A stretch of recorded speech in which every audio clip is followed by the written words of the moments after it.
vai aparecer hoje ou amanhã, aparece no mundo o questionário 107. Estou preparando ele para colocar sem erro. Já está feito há alguns dias, o problema é que tem erros. E aí soltar com erros não adianta.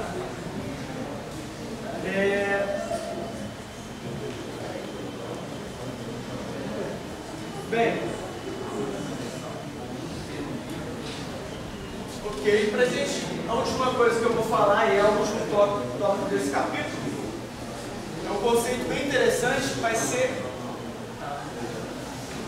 fundamental tanto em colisões e tal, que é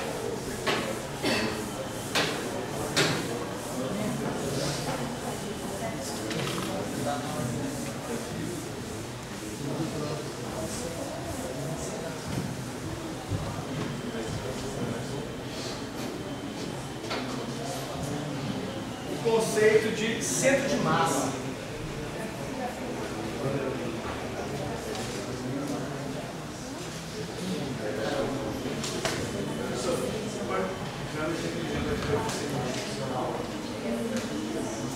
Por enquanto não, eu vou definir o conceito de centro de massa, porque a definição de coeficiente de restituição passa pela definição de velocidade relativa ao centro de massa. Você tem que definir velocidade relativa para depois definir coeficiente de restituição. Tem aqui até, inclusive. Esse conceito, quando você fala velocidade relativa, esse coeficiente de restituição, você está indo para um referencial. E a pergunta é, em que referencial que a gente fez esse problema? Laboratório. A gente chama de laboratório, ou seja, eu estou externo, tem duas partículas que vêm, colidem e saem.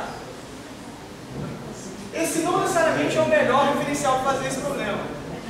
O melhor referencial para resolver problemas de colisão é o que a gente chama de referencial do centro de massa. Você vai para o centro de massa do sistema, aí olha para as partículas colidirem naquele referencial. Então, a velocidade relativa, a definição de coeficiente de restituição passa por isso. Então, se der tempo, eu falo disso. Mas eu acho mais importante olhar para uma definição de centro de massa.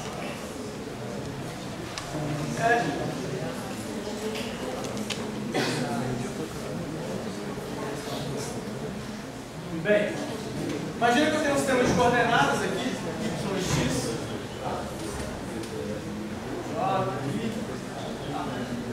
E agora, como a gente está falando de colisões e tal, a gente já está falando de mais de uma partícula. Porque, não sei se vocês notaram, de uma hora para outra você começa a botar duas, porque até então era dado uma partícula, a força resultante sobre ela, descreva a dinâmica dela. Agora não, agora você já tem duas partículas, tem forças atuando e agora elas interagem. Então você já passa a ter um sistema de partículas. E aí você pode falar assim, onde é o centro de massa de um sistema de partículas? Formalmente falando, imagina que eu tenho assim, tem uma partícula de massa M1 numa posição R1. Aí eu vou ter uma outra partícula de massa M2 na posição R2. Aí você pode continuar. R, aí eu vou chamar de Rn, a partícula de massa Mn, e começa, tem várias partículas. Aí você fala assim, olha, então essas partículas, elas no fundo são um sistema só. Tá? Só que essa pode ter massa 2 kg, essa pode ter massa meio grama, essa pode ter massa. Aí você junta lá tudo. Onde é o centro de massa desses corpos? Ou seja, onde é a posição em que eu poderia arrancar todas essas partículas e substituir por uma única com massa total daquele valor? Isso é o centro de massa. Tá? Você pega o seguinte, olha, eu vou falar, isso aqui é o centro de massa. Tá? E o centro de massa, ele tem uma... Vou tirar esse cara aqui. Ele tem uma posição. Eu vou chamar de RCM, é a posição do centro de massa. Só que olha só, concorda que se tiver muita massa do lado de cá, ó, o centro de massa tem que estar para aquele lado? Se tiver muita partícula do lado de lá e muita massa do lado de lá, o centro de massa tem que estar para aquele lado. Não, do outro lado eu posso pensar, não, e se eu tiver do lado de cá, partículas bem leves, mas um monte delas. Então, vai existir uma briga entre, para me definir o centro de massa, tem que ter uma competição entre onde tem mais massa e onde tem mais partículas. Eu tenho que dar um jeito de achar a posição que equilibra tudo isso. Tá? E essa não tem muito, é definido. Isso aqui, ó, a posição do centro de massa é simplesmente a média ponderada. Se eu fizer a média simples, pode ser que eu tenha um lugar que tem partículas muito pesadas e que eu contabilizei ela errado. Mas a média ponderada não. Ela vai, ó, isso aqui tem muita partícula e muita massa, então ó, aqui contribui mais. Mas isso aqui tem pouca partícula. Tem muita partícula, mas massas pesadas, isso aqui contribui tanto quanto lá. Então a média ponderada vai fazer isso. Daí você define como assim, olha, isso é, vou escrever em somatório, mas isso é M1, R1 mais M2, R2 mais MN, RN, somei produto da massa, posição, massa, posição, massa, posição e ponderei não pela soma delas, mas pela soma das massas.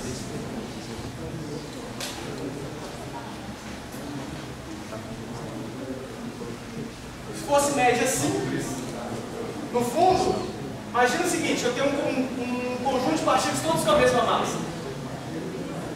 Se as massas são iguais, isso vira a média simples. Se as massas são diferentes, você tem que ponderar pela massa, porque quando tiver mais massa, pode ser que ali esteja mais próximo do centro de massa. Na gente, o centro de massa é mais ou menos perto do umbigo. Onde mais ou menos você tem a mesma quantidade de massa para cima e a mesma quantidade de massa para baixo. Aí no umbigo está no meio do corpo, então está mais ou menos simétrico. Tem quantidade de massa que tem para um lado, quantidade de massa que tem para o outro. Tá? Num caderno, era para ser o centro geométrico. Mas por que não é o centro geométrico do caderno? Porque tem um arame. O arame é mais pesado, então provavelmente é um pouquinho mais pro lado de lá, um pouquinho mais pro lado de cá. E tem que ver qual que é o cara aqui, quem é que vai pesar mais. Aí você pega um exemplo. Isso aqui. Centro de massa está no centro geométrico? Não. Por quê? Não tem tampa. Então você tem lateral, lateral, lateral, lateral. Beleza. Então no plano está no centro. Mas na altura não está no centro. Porque está um pouquinho mais para baixo, porque tem a tampa embaixo e não tem em cima. Tá? Então o centro de massa vai levar em conta isso. Então, onde tem mais massa relacionada com a sua posição.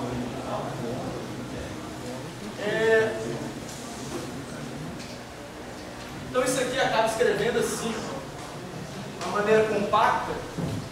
Somatório I, GMI, RI, sobre somatório GMI. Soma todas as massas, soma o produto das massas, divide por isso aqui.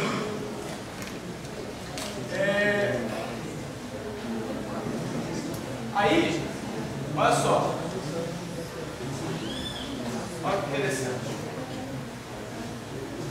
O que é a derivada da posição?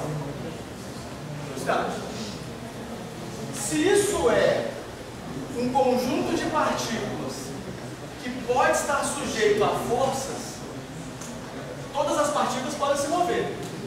E, consequentemente, o centro de massa também se move. Certo? Então, se o centro de massa se move, existe uma velocidade para o centro de massa, que é basicamente a velocidade do centro de massa é a derivada da posição do centro de massa no tempo. Aí você fala, bem, A massa de cada partícula é constante. Vou assumir que ela não muda. Pode mudar o seguinte: a massa, um sistema pode perder massa, mas a massa de cada partícula ela não muda. Olha lá, a massa do átomo de hidrogênio ela não muda. A massa do átomo de hélio não muda. Mas pode ter um sistema fechado que perde partículas, mas não vou entrar nesse mérito por enquanto. Então a única coisa que pode depender do tempo aqui não é a posição de cada partícula que pode andar.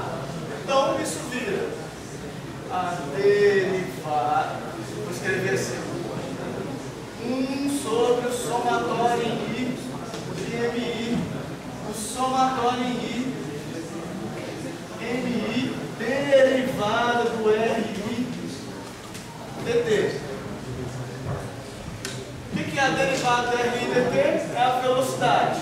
Então, velocidade sem de massa é o soma das massas I vezes as velocidades I dividido, vou chamar isso aqui, ó. Tá ok? É a massa total do sistema. Não tem que ficar escrevendo toda hora somatório em I, GMI. Somatório de todas as massas é a massa total. Então, sobre a massa total. O que é a somatória de MI e VI?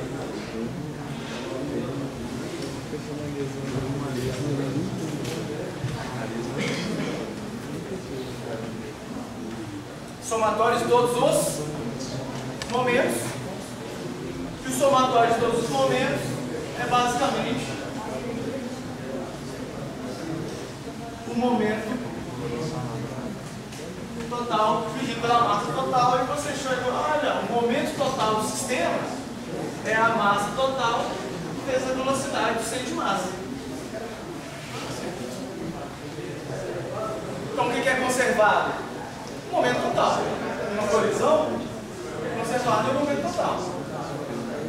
Tá? Aí você fala, tá. Eu posso definir a aceleração do centro de massa? Eu posso. Deriva esse cara. Você deriva esse cara, o que você tem? Que é a aceleração do centro de massa.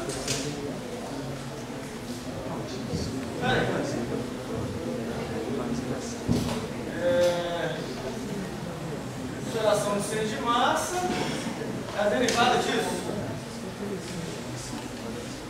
E aí só isso aqui que depende do tempo. Então a derivada de cada velocidade de cada partícula dá a aceleração. Então,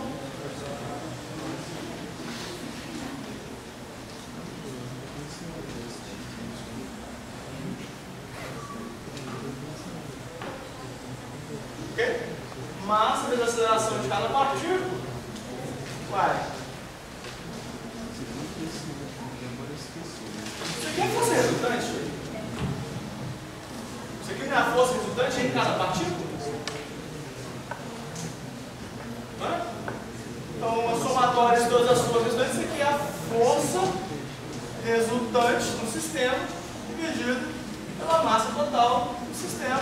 Beleza, olha, a força resultante a massa total vezes a aceleração do centro de massa. Então, se você tem um conjunto de partículas, o centro de massa se move como se tivesse toda a força atuando naquele ponto. Tá? E aí, aquele ponto vai andar independente das partes.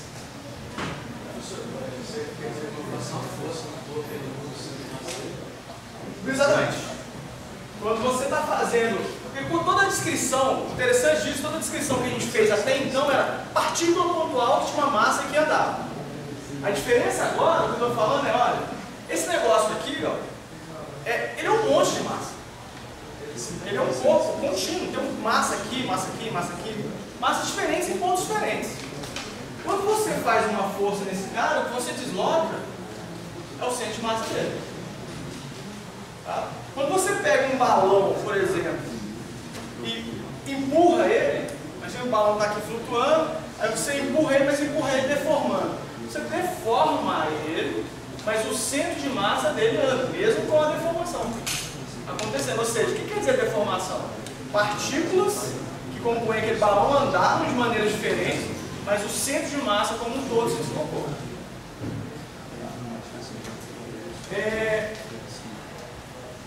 Um negócio bastante... Deixa o caderno. Quero finalizar esse exemplo com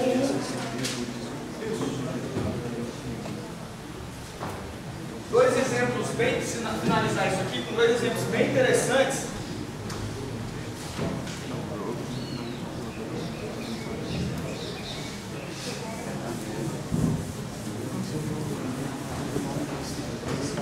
Que é, ó,